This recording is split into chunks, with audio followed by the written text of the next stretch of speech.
There is a particular kind of suffering that nobody talks about. It's not the suffering of failure, and it's not the suffering of a person who has given up.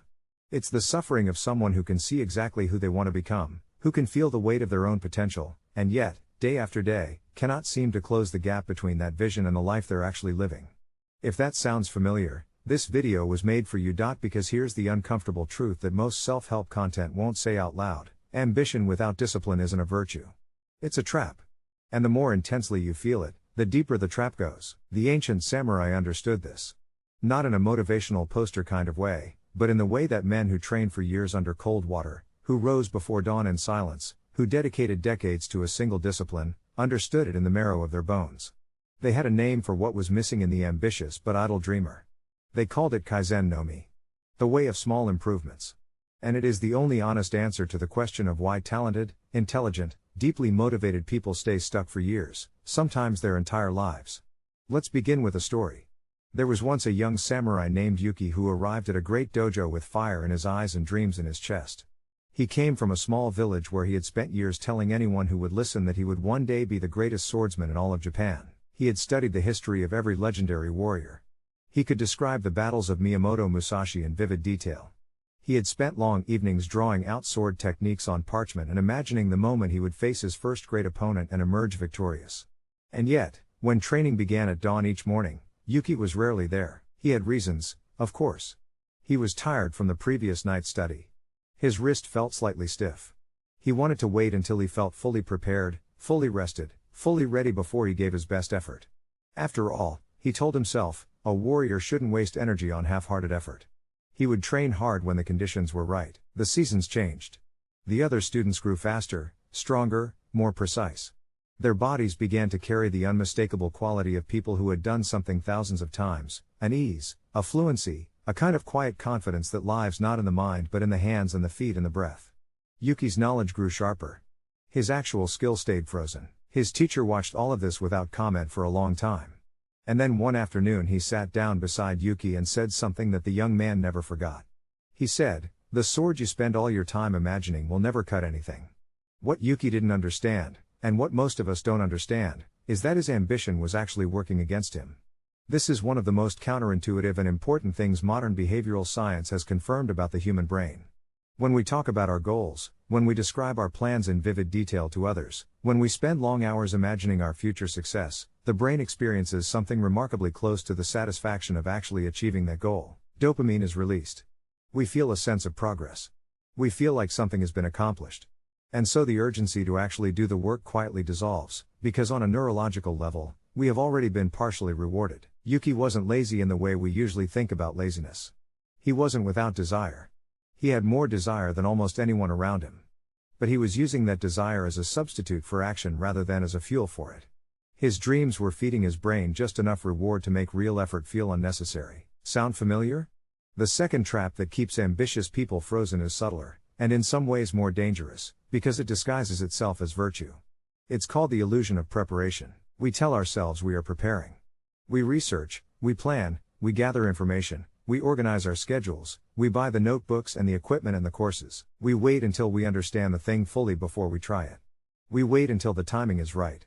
We wait until we feel ready. But here is what nobody told us when we were young: readiness is not a feeling that arrives before you begin.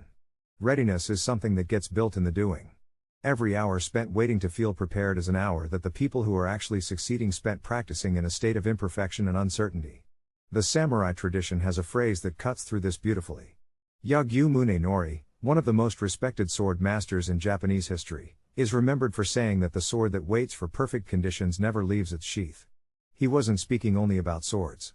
He was speaking about every human being who has ever had a calling and talked themselves out of answering it, not through cowardice, but through the endlessly sophisticated art of reasonable delay. We are all fluent in this art. We know how to make waiting sound wise. We know how to frame our inaction as strategy. But the samurai cut through the story. They were empirical in the most ancient sense of the word. Not what do you intend to do? Not what do you know? What have you done, and how many times, and what did your body learn from the repetition? Which brings us to the heart of this video. The principle of Kaizen Nomi. The word Kaizen, in its most literal translation, means change for the better. But what the samurai understood, and what the Japanese philosophy of Kaizen captures so precisely, is that the better change, the kind that actually holds, the kind that compounds over years into something unrecognizable and magnificent, never comes from a single dramatic transformation.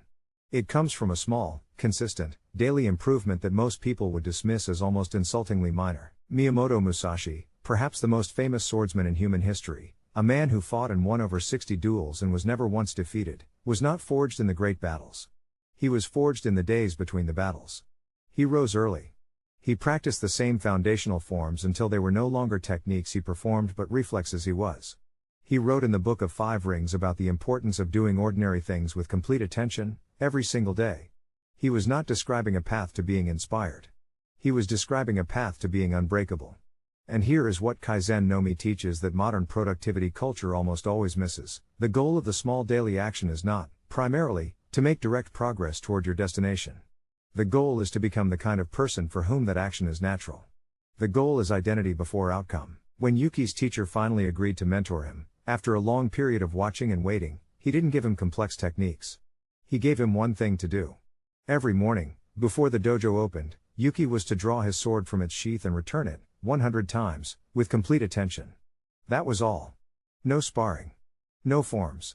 No strategy. Just that single motion, repeated 100 times in silence. Yuki thought it was humiliating. He thought it was beneath someone of his ambition. But he did it. And something strange began to happen around the third week. He stopped thinking about doing it. He simply did it. The way you don't think about whether to brush your teeth, you just do it, because the version of you that exists in the morning is already in motion before the conscious mind has finished waking up. The action had become automatic, and automatic is where all real power lies. Because automatic means you have removed the decision from the equation. You are no longer relying on willpower, which is exhaustible. You are no longer relying on motivation, which is unreliable.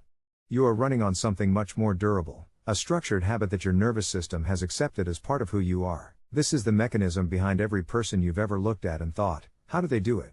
How do they show up, day after day, in good moods and bad ones, when life is cooperating and when it isn't? The answer is almost never that they have more motivation than you.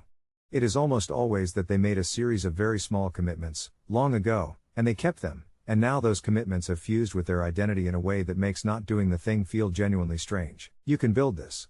Not because you'll feel like it. Because you'll choose it. This is where we have to talk honestly about the thing that sits underneath all of this, and it's not laziness in the character flaw sense of the word. It's fear. Specifically, two fears that often travel together. The first is the fear of discomfort. Starting is uncomfortable. Being a beginner is uncomfortable. Doing something imperfectly is uncomfortable. Feeling resistance in your own mind and body as you try to move against inertia, that is uncomfortable. And the brain, which is wired above all else for survival and energy conservation, will generate 100 rational sounding reasons to avoid that discomfort. It will tell you to wait. It will tell you that now is not the right time. It will tell you that you should do more research, that you're not ready, that you'll start properly on Monday. The samurai called this the voice of the frightened mind. And they didn't argue with it. They didn't try to convince themselves that the discomfort wasn't real. They simply acted despite it, because they understood that the discomfort of discipline is always lighter than the weight of regret. The second fear is more painful, and it lives deeper. It's the fear that your efforts won't be good enough. That you'll try seriously, wholeheartedly, and it still won't be enough. As long as you don't fully try, that fear never has to be tested. Your potential stays safely theoretical.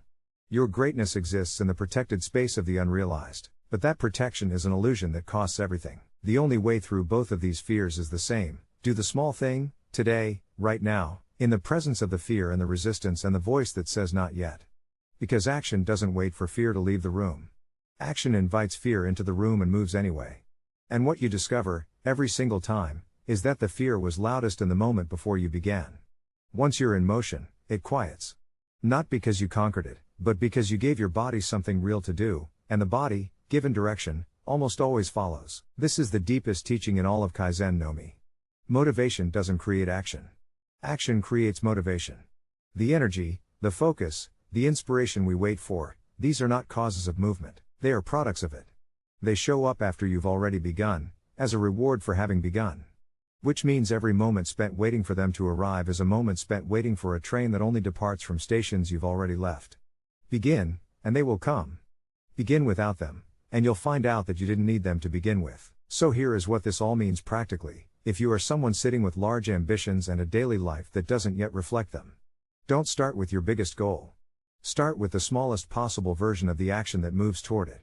Not the version that will impress anyone. The version so small that your resistant mind can find no reasonable argument against it. 1 page. 1 set. 1 email sent. 1 minute of sitting in silence with your work open in front of you. Yuki drew his sword from its sheath.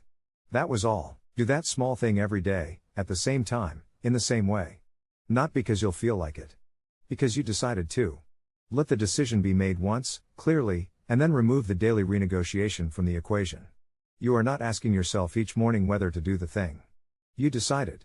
The version of you who wakes up tomorrow already has the answer. When you feel the pull toward planning instead of doing, toward researching instead of practicing, toward talking about the goal instead of working on it, recognize that pull for what it is. It is the brain seeking the reward of progress without the cost of it. Give the brain the actual thing instead. The actual thing is always smaller and more manageable than the idea of it, and hold on to this, because it is the samurai's final gift. You are not required to feel like a disciplined person in order to act like one. Feelings follow action. Identity follows behavior. The samurai who trained in the cold before dawn did not wait until he felt like a warrior. He trained until the training made him one. There is a phrase worth carrying with you, worth writing somewhere you'll see it, worth reading on the mornings when the gap between your ambitions and your daily reality feels widest and most discouraging. I am not controlled by my feelings. I am guided by my commitments. Say that slowly. Because that sentence is the entire distance between the dreamer who stays dreaming and the person who, years from now, looks back at a life and recognizes it as the one they meant to build. Yuki became a great swordsman. Not because he became more talented. Not because he finally found motivation powerful enough to move him. He became great because on one ordinary morning, he stopped waiting to feel ready, drew his sword, and began. And then he did it again the next morning. And the one after that. The mountain is climbed one step at a time. Not by staring at the peak, but by looking down at the ground directly in front of your feet and taking the next step. You already know what your next step is. The only question left is whether you'll take it today, or spend another day planning the ones that come after it. The sword is in your hand. What are you waiting for?